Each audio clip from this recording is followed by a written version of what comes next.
72 থেকে 75 যেই অত্যাচার বাংলাদেশের মানুষের উপরে করেছে তার একটা আলোকচিত্র প্রদর্শনী আমরা এই শাহবাগে আয়োজন করব ইনশাআল্লাহ। রয়ের প্রেসক্রিপশনে রক্ষী বাহিনী গঠন করতে হলো তার একটি পূর্ণাঙ্গ শ্বেতপত্র বাংলাদেশের জনগণের সামনে তুলে ধরতে হবে। সংসদে স্বাধীন তদারকি আইন পাশ করতে হবে। মুজিব বাহিনীর কমান্ডার বা অন্যান্য পদ পদবীর দোহাই দিয়ে সংসদে তারা উচ্চবাচ্য করেন। আমরা ইনকিলাব মঞ্চের পক্ষ থেকে বাংলাদেশের বর্তমান সরকারকে 7টি দাবি জানিয়ে আমরা আমাদের আজকের যে মেইন প্রোগ্রাম গায়েবানা জানাজা ও দোয়া মোনাজাত সেটা শুরু করতে চাই। ইনকিলাব মঞ্চের পক্ষ থেকে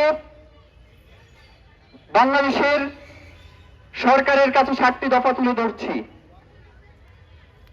1. রক্ষী বাহিনীর সকল গুম খুন ও নির্যাতনের প্রকৃত ইতিহাস তুলে ধরতে একটি সত্য ঐতিহাসিক ন্যায় বিচার কমিশন গঠন করতে হবে। 2. রক্ষী বাহিনী ও সমান্তরাল ডেথ স্কোয়াডের সাথে জড়িত জীবিত অপরাধীদের বিচার এবং মৃত নীতি নির্ধারকদের রাষ্ট্রীয় সম্মাননা বাতিল ও তাদের নামে স্থাপনা পরিবর্তন করতে হবে।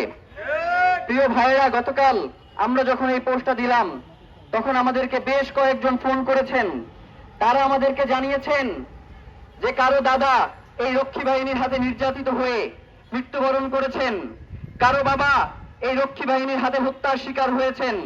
আগামী 2-3 দিন পরে আমরা রক্ষী বাহিনী 72 থেকে 75 যেই অত্যাচার বাংলাদেশের মানুষের উপরে করেছে তার একটা আলোকচিত্র প্রদর্শনী আমরা এই শাহবাগে আয়োজন করব ইনশাআল্লাহ। দফা 3. রক্ষী বাহিনী থেকে শুরু করে হাসিনার আমল পর্যন্ত রাষ্ট্রীয় সন্ত্রাসের শিকার সকল নিহত নির্যাতিত পরিবারকে রাষ্ট্রীয় ক্ষতিপূরণ ও ফ্যাসিবাদের শিকার হিসেবে স্বীকৃতি দিতে হবে। দফা 4. রক্ষী বাহিনীর হাতে নির্যাতিত ও ধর্ষণের শিকার অসংখ্য অজ্ঞাত নারীদের রাষ্ট্রীয়ভাবে আনুষ্ঠানিক সম্মান প্রদর্শন এবং রাষ্ট্রীয় ক্ষমা ঘোষণা করতে হবে। দফা 6. দফা 5. স্বাধীনোত্তর কাল থেকে বাংলাদেশের রাজনীতি, নিরাপত্তা ও নির্বাচনে ভারতীয় গোয়েন্দা সংস্থা ও রাষ্ট্রের হস্তক্ষেপ এবং অসম চুক্তিগুলোর একটি শ্বেতপত্র প্রকাশ করতে হবে। প্রিয় ভাইয়েরা, স্বাধীনতার সময়ে কেন স্বাধীনতা পরবর্তী বাংলাদেশে যখন একটি সেনাবাহিনী রয়েছে তখন কেন একটি আলাদা করে রয়ের প্রেসক্রিপশনে রক্ষী বাহিনী গঠন করতে হলো তার একটি পূর্ণাঙ্গ শ্বেতপত্র বাংলাদেশের জনগণের সামনে তুলে ধরতে হবে। দফা নম্বর 6. গোয়েন্দা সংস্থাগুলো যাতে আর কখনো রাজনৈতিক বা দলীয় হাতিয়ার হতে না পারে সেজন্য তাদের জবাবদিহিতা নিশ্চিত করতে সংসদে স্বাধীন তদারকি আইন পাশ করতে হবে।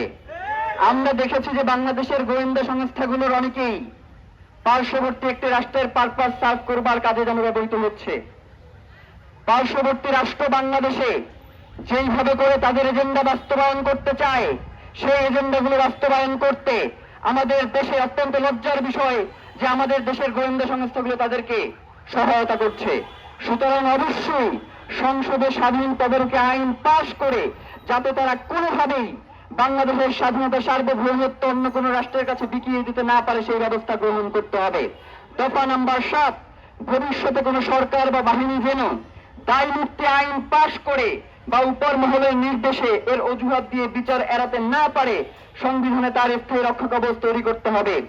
আমরা দেখতে পাই অনেকেই মুজিব বাহিনীর কমান্ডার বা অন্যান্য পদ পদবীর দোহাই দিয়ে সংসদে তারা উচ্চবাচ্য করেন।